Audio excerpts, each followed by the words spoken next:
one of the things that's so important to me is not just saying that we're collaborative, but making sure that we're walking out what that collaboration looks like and what true partnership really means. Every person we lose in this community, I feel that. And so, but I take that responsibility seriously. And it's not just thoughts and prayers. It is doing policing, and it is making our community safe for everyone. That's why we're embarking on a community safety plan, to really look at what makes a community feel safe.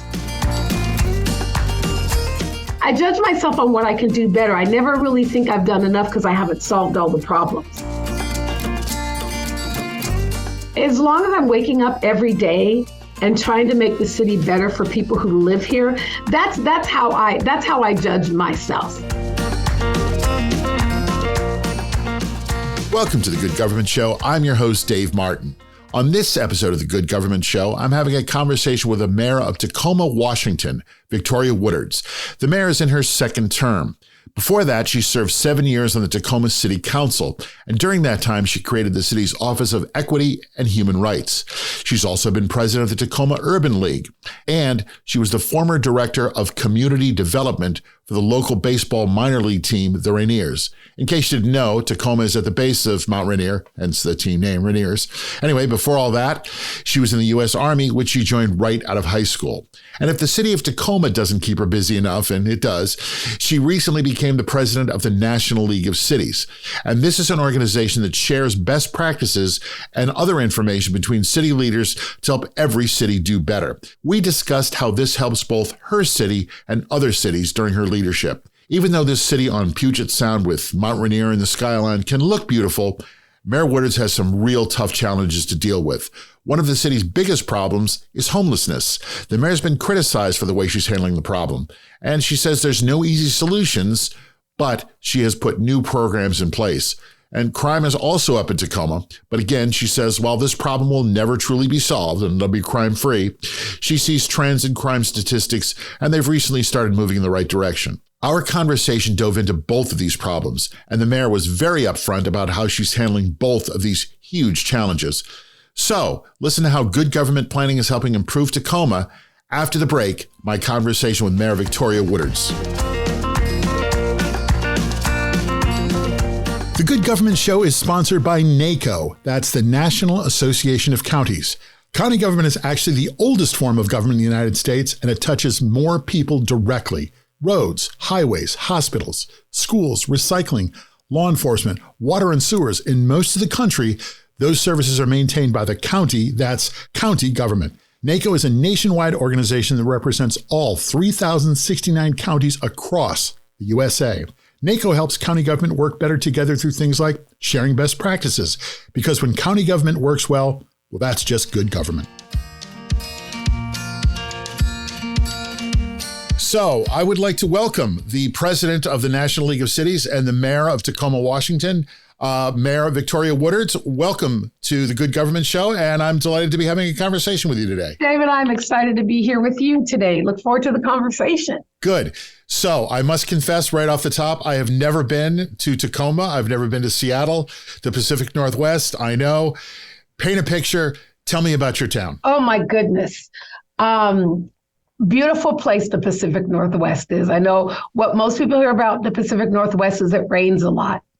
But when summer and spring happen and you get to see what the rain produces, all of this lush green, beautiful place to live, you can handle the rain.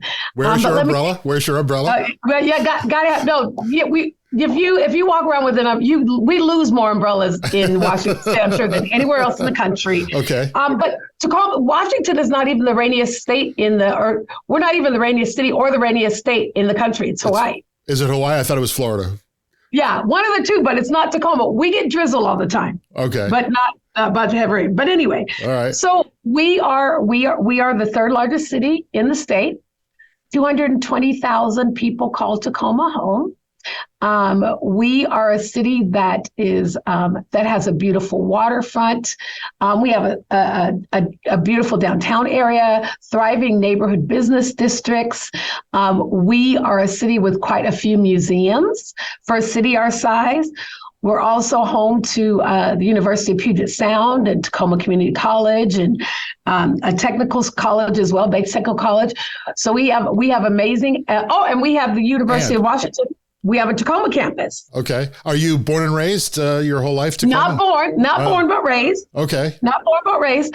But it's just. Have you lived other places and came back or never left? No. Been here since I was 3. Tried to join the military and serve my country and see the world, and I got stationed right back here. So I've been able to get out of this place. That didn't quite work out, I guess, no? It did not. But I'm glad to be here because it's a special, special place. And as I understand it, Tacoma historically has been sort of an industrial town, a port city, a logging center.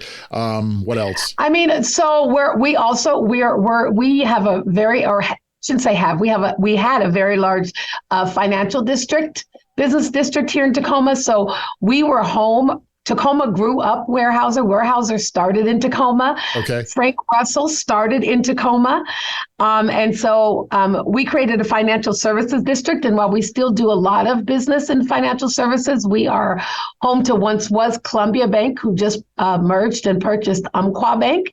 So Umpqua Bank is now here in Tacoma. So we have a lot of financial industry, a lot of medical services. So we have 2 major hospitals in Tacoma. But also surrounded by some technology. We do have our industrial port still. So we're just a thriving city with a little bit of everything. And Mount Rainier in the background. Oh, the most beautiful sight you'll ever see. Okay. All right.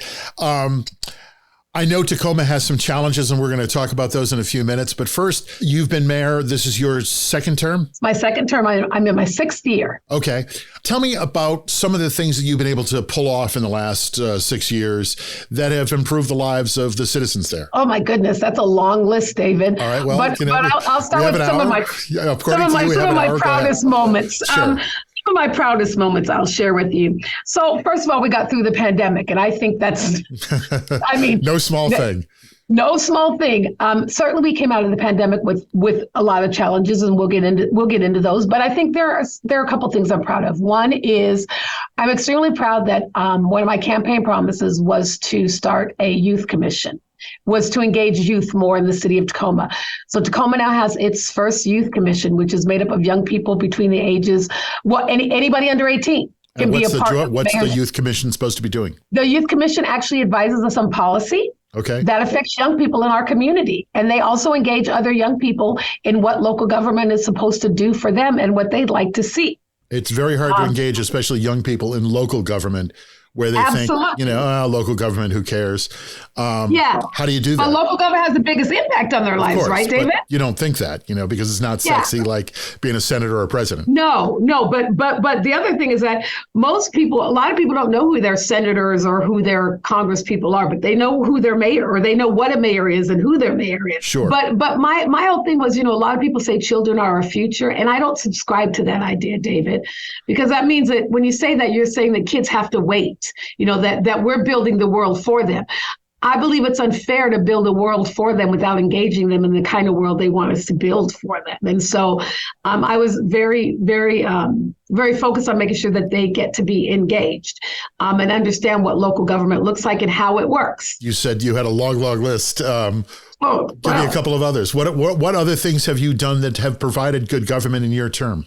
Well, I'll say most recently, during COVID, I joined a group of mayors across the country called Mayors for Guaranteed Income. Okay. And we were able to build out a guaranteed income pilot program here in Tacoma. And we're able to help 110 families with $500 a month.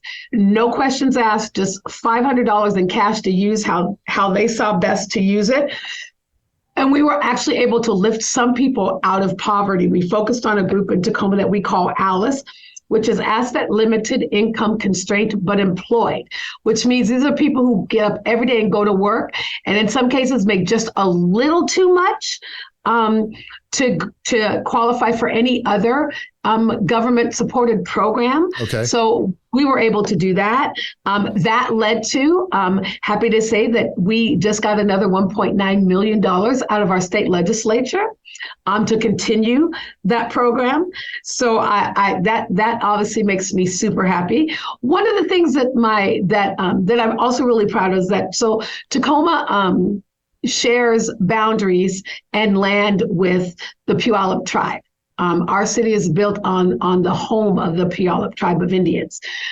We, for the first time in the history of Tacoma, have the best relationship that we've had with the tribe since local government has been around. Okay. And so I'm really proud that we've been able to forge that relationship, because one of the things that's so important to me is not just saying that we're collaborative, but making sure that we're walking out what that collaboration looks like and what true partnership really was. That means. hard to set up? I mean, there's certainly a history of the U.S. government not exactly living up to their promises when it comes to Native American tribes. I mean, it certainly took a lot of time, I can tell you that. But we've just done some things where we've been open and honest. We now fly their flag in our chambers. We had our first government to government consultation under my leadership. And so it's about building those relationships and building that trust between our organizations. And we don't always agree, David, as you know, in government you don't, but we've learned how to work together, which I think is the most important thing, of how to express our differences. So those are that's 3. I could give you 10 more. Sure. Okay. Well, we might have a chance for a couple of others in the conversation. So I'll name one more. Wait. There's more. Wait, just one more. We have now in Tacoma, we have a mayor and 8 city council members. We, for the first time in the history of Tacoma, have 6 women who sit on the Tacoma City Council. And in addition to that, for the first time in the history of Tacoma, we have majority BIPOC members on the Tacoma City Council. So that's something I'm also really proud of, that our council really reflects the community we serve. You've also gotten involved in your 6 years as mayor of Tacoma with the National League of Cities, and this year you are now the president of the National League of Cities. How on earth do you balance the two? It's not easy. It's a lot of work, but I'm committed to the work. And David, I just want to add, prior to being mayor, I spent 7 years as a city council member. So my engagement with the National League of Cities started when I was a council member, and continued when I became mayor. It is difficult, but what I will say is that I get so much out of being a part of the National League of Cities that's helpful to my city, that it actually helps me do my job. So it is a balancing act, but really anytime I'm doing National League of Cities things, it is benefiting my city. And that is my job, to make sure that I am doing things and am engaging in things that have impact on my city. And being part of the National League of Cities does everything from when we were in the midst of our real opioid crisis, and that now we're seeing fentanyl increase, but when we were having really a struggle with opioids, we applied with the National League of Cities, became part of a cohort model with them, and learned best practices that were happening across the country, got some technical assistance, and we found some new ways to tackle opioid crisis in our city. And so it's those opportunities of learning from other cities and the expertise that the National League of Cities possesses that helps cities get through and face some of the challenges that they have. And isn't that really the whole point of the National League of Cities, is to say, hey, look what we're doing. You can do it too. Absolutely. And that's exactly the purpose of the National League of Cities. And how often does it happen that as, in your capacity, either as president and I'm sure vice president for a few years before that, say, oh, I can bring that home? Oh, it happens all the time. Yeah. And but not only do you have an idea that you can bring home, what's great is that when you're in a situation, when you're having a challenge, you have someone you can pick up the phone and call and say, is anybody else facing the crisis? Okay. We're dealing with homelessness, right? And I called the National League of Cities and said, who's doing what? Does someone got a handle on this? Only to find out we had some of the best practices. So then we were able to share. While that didn't help us solve our problem, what we realized is that nobody's figured it out. Okay. But then we got to share our best practices with others. And so it helps in so many ways for local government that there are issues. I remember when we were standing up our Office of Equity, and the National League of Cities had stood up the REAL Council, which is Race, Equity, and Leadership. And I participated in that and got ideas and thoughts about how to structure our equity office to make sure that it would be successful both internally and externally. So, as I said, I've done a little bit of research on your town. Homelessness seems to be one of the hot button issues that people are talking about, which, leads to other problems. What have you been able to do and how have you been able to address this? And what are your plans going forward to address this problem, which apparently is tops on everyone's list of problems in Tacoma? Absolutely. So we've done a couple of things since before I got on the council. They passed a resolution that declared a state of emergency on homelessness in our community. Since that's been declared, we have doubled the number of sheltering that we have in our community. We have expanded. In my opinion, what is most important is the type of shelters that we have. We also, so sheltering is one part of helping homelessness, but we know on the other side of that, the only way to really go upstream and fix it is to build more affordable housing so that people don't end up homeless. Right. So either to build more housing, to keep people in their housing, or to give people access to purchasing a home. And so we've, in this year's biennial budget, we have $101 million that we're focused on, which is about 20% of our budget that is focused on homelessness and affordable housing. And so we've been able to actually implement some practices and some programs that are helping people move from being homeless into housing, and then also making sure that we're trying to keep as many people in housing as possible so that they don't face homelessness. I know there was some criticism about homeless camps in town. How have you been able to address that issue? Well, one of the things we did that really was not popular to a lot of people, and that's where some of that criticism came in. We are part of the Ninth Circuit. We are part of the Ninth Circuit in terms of how decisions are made at the federal level through the court system. So in the Ninth Circuit, there was a decision that says cities cannot ban camping on city property unless there is sheltering available. Okay. So what we most recently did is we implemented a camping ban within a 10-block radius around where there is a sanctioned encampment. So we have like tiny home shelters. We now have incorporated low barrier shelters. We've also incorporated safe parking. So when we have those kinds of programs, there can't be encampments around those programs. Number one, because people prey on those who are homeless, and it's not good for those who are trying to transition. Okay.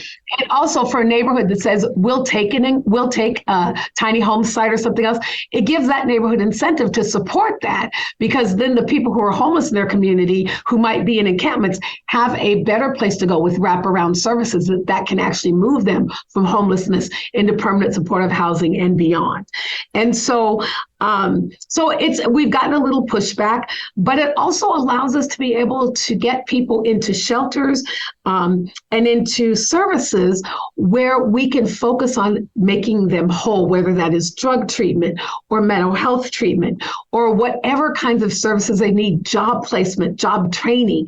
We're able to do wraparound services to them to be able to move them from being homeless. And so that's kind of hard to do when people are moving around constantly. Yeah. And I know that sometimes by moving in an encampment, we actually exacerbate some of that. But the goal is to get people into the services that they need. And so while that wasn't popular, it is helping us to be able to get people into services and to build out more sanctioned encampments within our city. You mentioned this. I want to ask about it because we've done stories about this in the past. Are you building tiny homes? We call them TEM sites. Okay. So they're temporary tiny homes, but we do have temporary tiny homes. We actually have stood up 5 sites since we started standing up. Is there discussion about building permanent tiny homes? We have not talked about permanently building tiny homes yet. Okay. Are you doing enough? I would say we're doing as much as we can, but there's always room to do more. Because if we were doing enough, no one would be homeless. Fair enough. And I know this is part of the problem with the homeless issue is I understand that crime levels in Tacoma are trending upward. And this seems to be a real problem with all the things that crime brings, the homeless issue, garbage in the streets, and just general, uptrend in crime.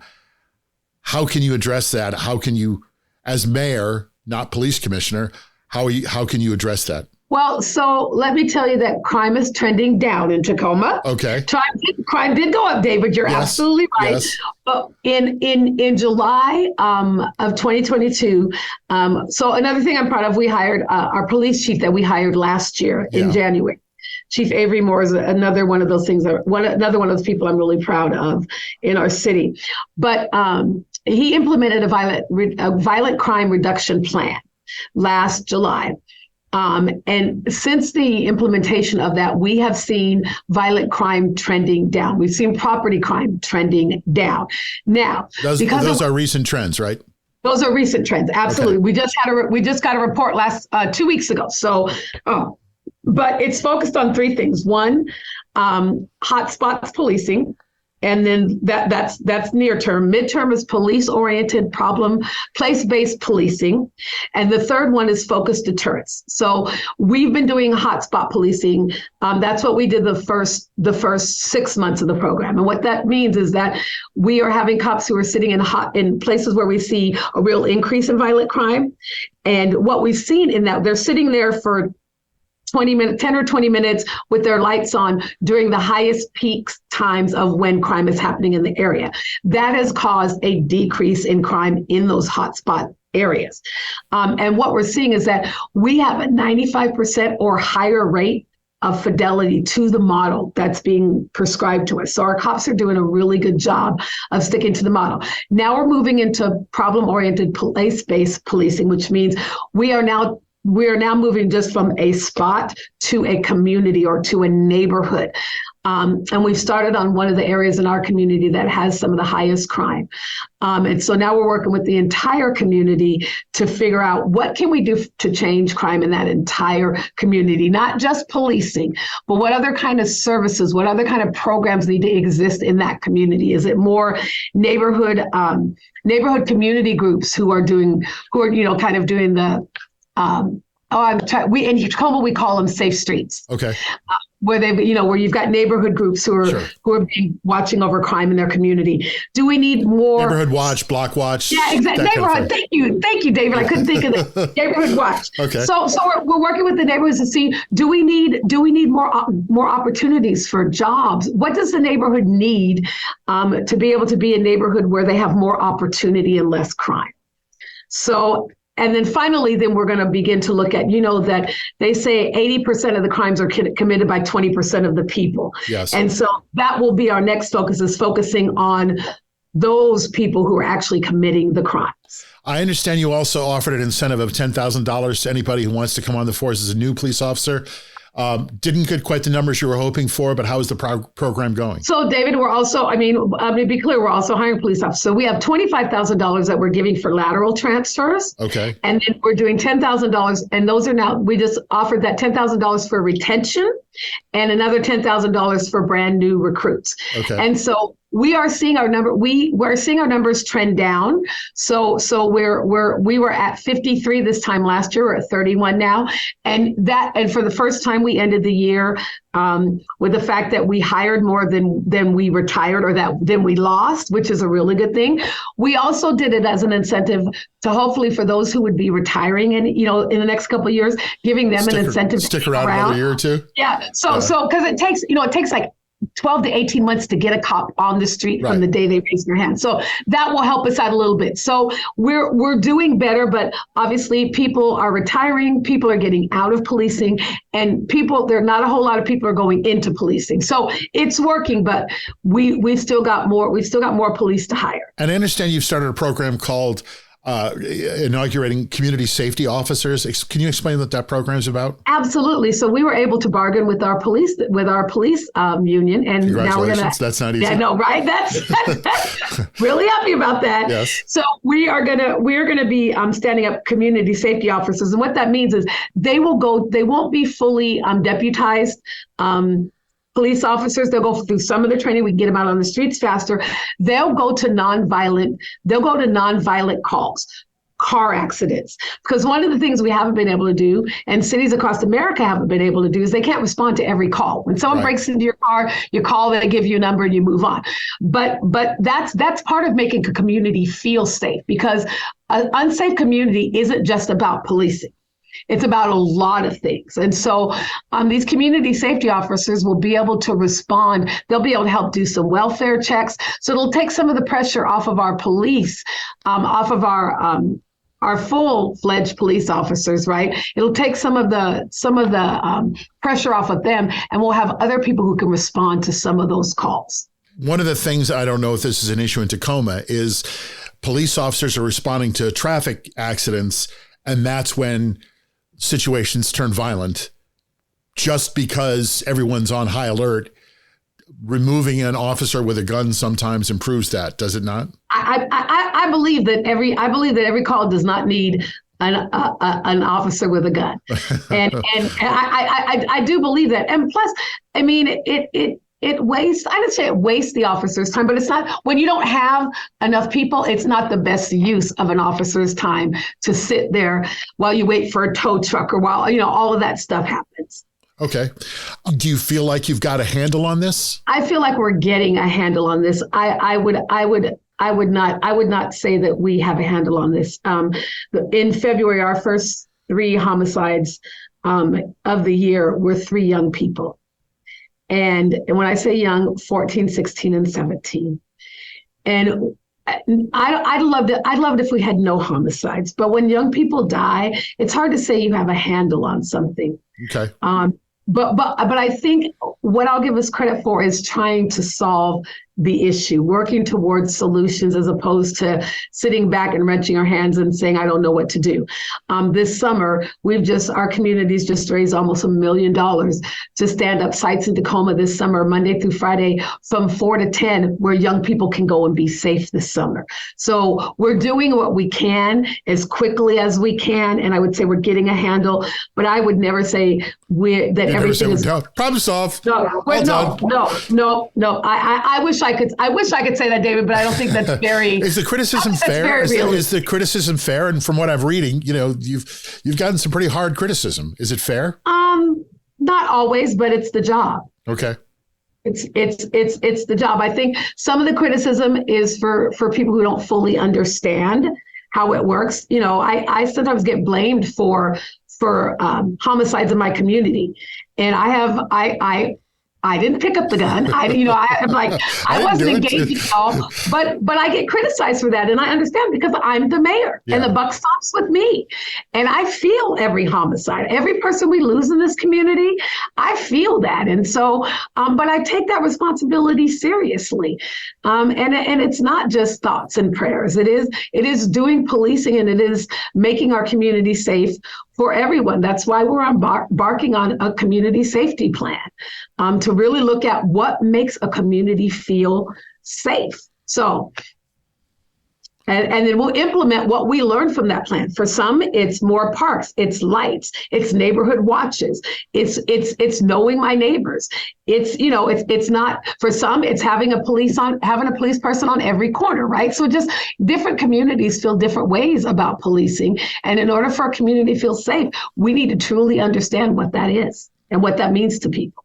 And now it's time for the Good Government Show questionnaire. All right, this is going to get to the heart of your philosophy of government. We're gonna know all about how you think government works and is supposed to work. So, from where you sit as mayor, define good government.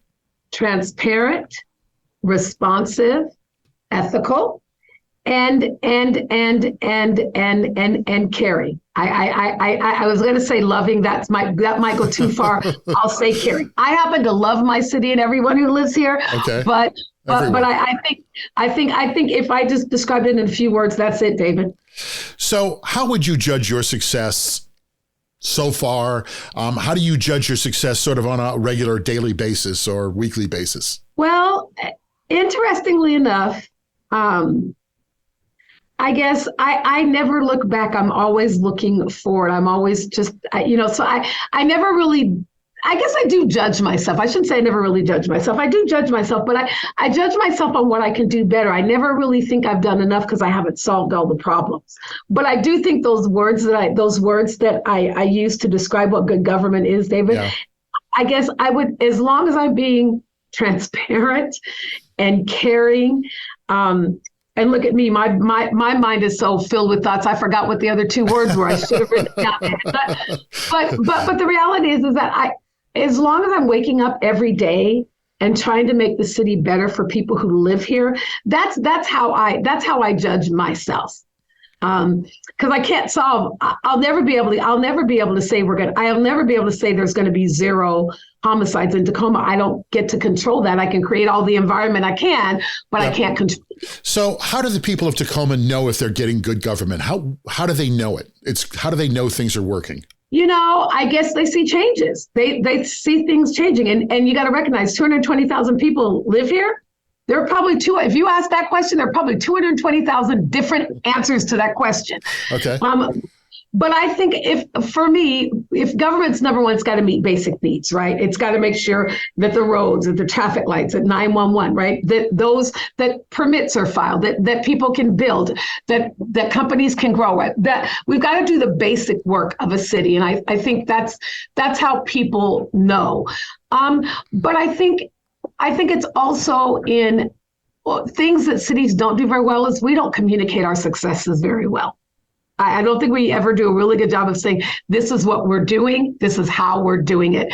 And I think that's something that we could grow on. We'll tell everybody when the podcast is available, and that'll help. Right? That's so they can hear all the good things that we're doing, right? Exactly. But I think that when you wake up in the morning and you turn your lights on and you turn your water on and you drive to work and you have a place to work and you make a decent wage and you can care for yourselves and your family and you have a good quality of life, I think that's when you know government's working. How should the people hold you accountable? Because you work for them. Every day. And I tell them, when I stand up and say I'm going to do something, hold me accountable to that. But I think they hold us accountable, number one, by talking to us, by telling us what we're doing right and what we're not doing right. I think they hold us accountable. I think the biggest way they hold us accountable is every 4 years when they vote for us, David. Okay. I think that says whether or not we're doing our job.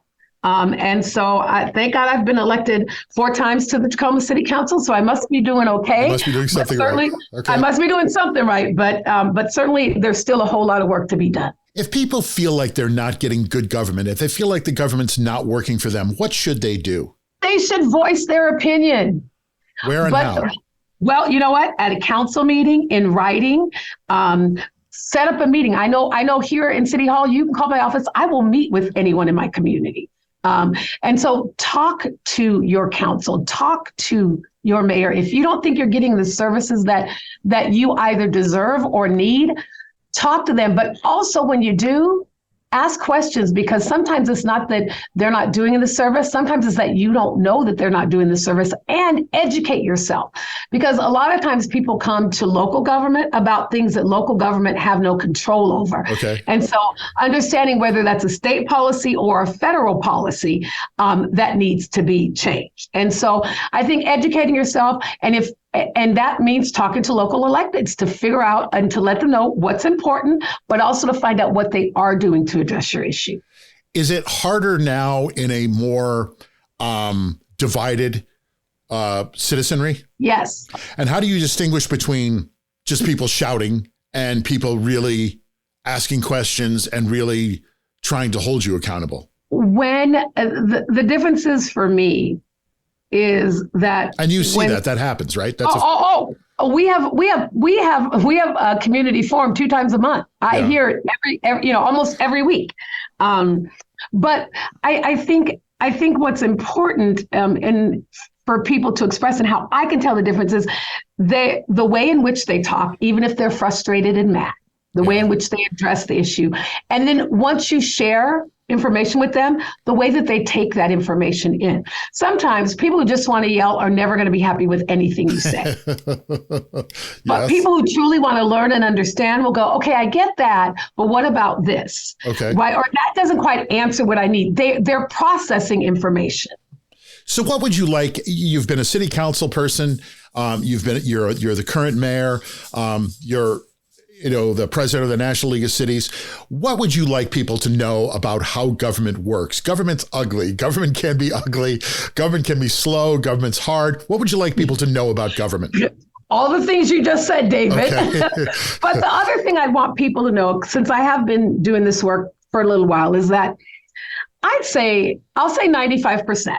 Some people would say that's too high, but I would say 95% of the people who raise their hand and decide to serve in an elected position do that because they really want the best for their community. And I think people see elected officials as people who are just trying to get money in their pockets or better trying parking spot. or a better parking spot or trying to amass some kind of power. And I can tell you as a mayor, I don't have a whole lot of power. I have a little bit of influence.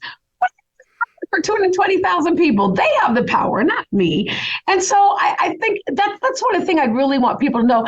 Most elected officials I know, including myself, don't show up with an ulterior motive. Do you still take your garbage out at home and do the dishes? Yeah.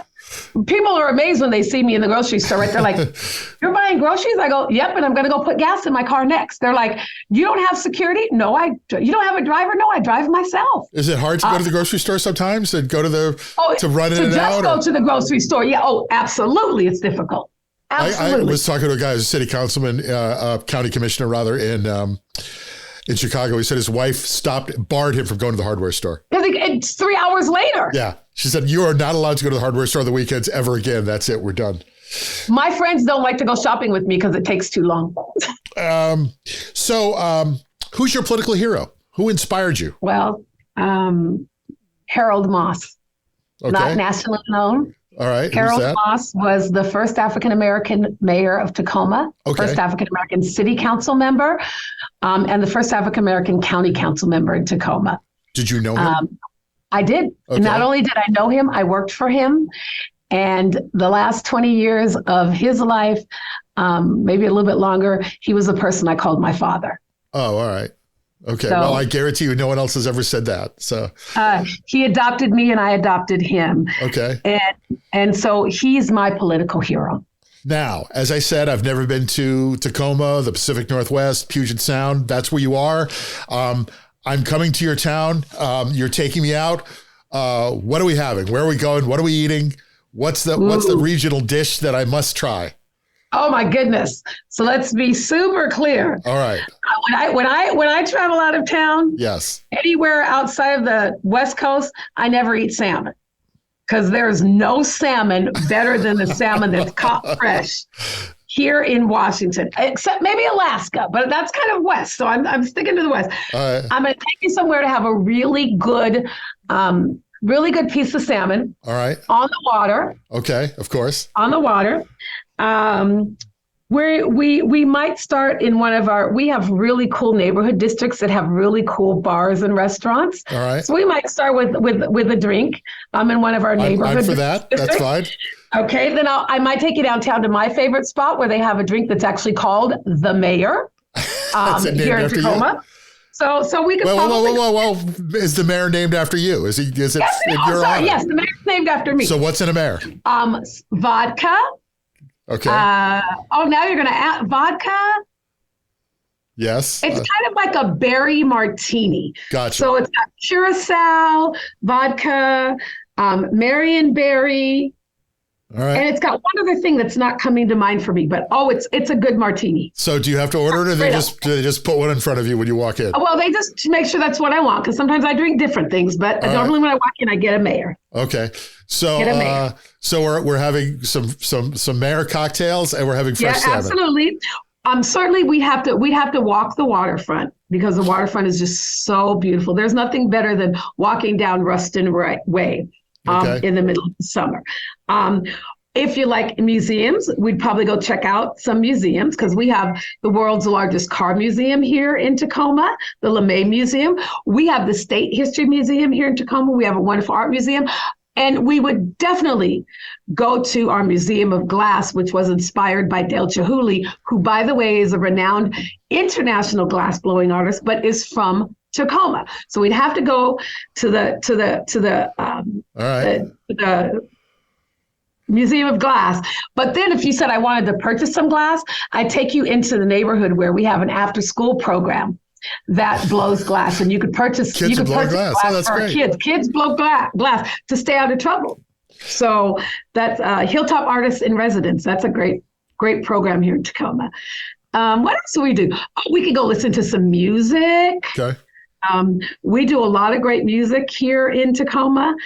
So we could do so much. I'll be busy. Not a boring time here. And then of course we've got to take you to Point Defiance Park. All right. Growing up, did you want to be mayor? Did you want to be president? Did you want to be governor? Were you president of your student class? Any of that stuff? President of your sorority? No. I don't know. No. I was president of a small club, but no, I was not. The only thing I ever said I wanted to be, David, was a flight attendant. That's all. It's all I ever said as a kid I wanted to be. When I graduated from high school, people were taking kids. People were going to college, but nobody talked to me about college. So I joined the military. Yeah. And so I took a different path, but I was one of those people who never had that vision to say, okay, 20 years from now, 5 years from now, 10 years from now. Did you ever become a flight attendant? No, I never became a flight attendant, but it's not too late now. You used to have to be under 30. Now you can be any age and be a flight attendant. So I'm not against being a flight attendant still. All right. So we'll see how the next election goes, and then you might make some calls. Yeah. Harold Moss, my mentor, is the one who, my dad was the one who helped me see that this was another great way to serve. I will say the one thing I always knew, the one thing that made me happy, the thing that made me happiest the most was when I was serving others. And so I always knew that I would do something in service, and my whole life, that's what I've done. So we always bring it back to good government. So give me a great example of good government in Tacoma. So a great example, every other year, leading into the budget session, we do this event called T-Town. And in my opinion, it's where families and people can come to really see what the city does. So we have everything from human resources to our police department, to our fire department, to public works. All of our departments are there on display for the community to learn about what government does. We are a local jurisdiction that also has our utility company. So we run all of our utilities. So our utility company is there. So it's a great place. I think it's good government because it's an opportunity to educate both adults and kids. And see government in action. And see government in action and what we do. So I think that's one of the good things that we do that's about good government. Obviously, we do a biennial budget, and the way that we engage our community through our biennial budget is another thing that I would say. We use a program called Balancing Act, where people get to actually share what their priorities are. And so I think those are just two examples of how I think we're doing good government. Well, it has been a great conversation. I have learned a lot about Tacoma since this interview was booked. So I'm looking forward to actually seeing it at some point in the not too distant future. Come visit us, David. Yes. So good luck as president of the National League of Cities. Good luck in reducing the crime rate. Thank you very much for your time. And it was great to have you on the show. Thank you. Great. Thanks. The Good Government Show is sponsored by Ourco. That means our community. Ourco has found a way to make government even more effective. Ourco provides a platform that blends in-person and digital interactions, and that connects people with their government. Their mobile app transforms meaningful conversations into reliable data, and the result is actionable insights that inspires a positive change. It's sort of like having a flash poll. Do you want to know if the community would rather have a dog park or a bike trail? Ourco can get you an answer immediately from the folks in your community. With Ourco, you can engage your citizens or any group, learn what they want, and build programs and policies that advance your county, your job creators, and your constituents. So visit Ourco.com, that's OURCO.com, and learn how they do it. And while you're there, book a demonstration. That was my conversation with Mayor Victoria Woodards. Sounds like Tacoma has some tough issues to deal with, but it also sounds like the mayor is meeting them head on and doing it in a way that is, as she said, transparent, responsive, ethical, and caring, and maybe tossing in a little love too. Now I have to add fresh Washington salmon to my list of great regional cuisines to try. This is the Good Government Show, and that was my conversation with Tacoma Mayor Victoria Woodards, also the current president of the National League of Cities. I just hope she gets out for a baseball game from time to time. Join us again on the Good Government Show for another conversation with another government leader to share their ideas on good government. Until then, check out our other episodes. Follow us and like us. And check out our videos on Facebook, Instagram, YouTube, TikTok. Share us with your friends. Help spread the word of good government. Until next time, I'm Dave Martin. This is the Good Government Show. Thanks for listening.